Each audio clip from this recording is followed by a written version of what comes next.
Okay, I'm going to show you some signs of overpressure in 223 brass. Starting on the far left, that's a Lake City with a new Winchester primer. But you can see how it's nice and rounded.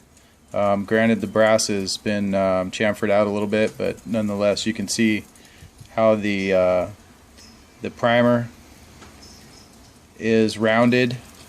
And moving down the line, the next PMC, the primer's flat, but the firing pin is mostly there as far as a witness mark from where it struck.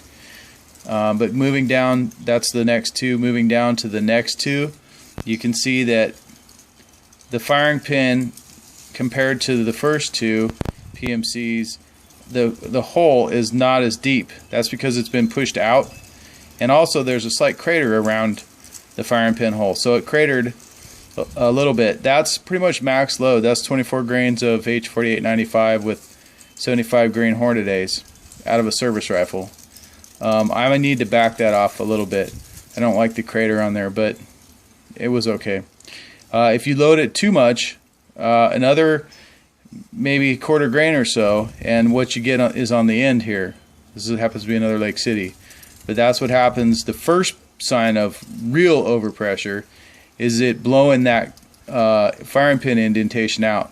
The next step would be it blowing the primer completely out of the case.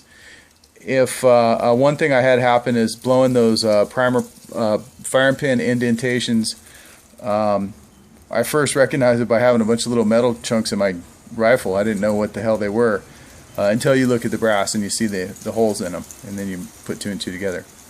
Anyway, one more look.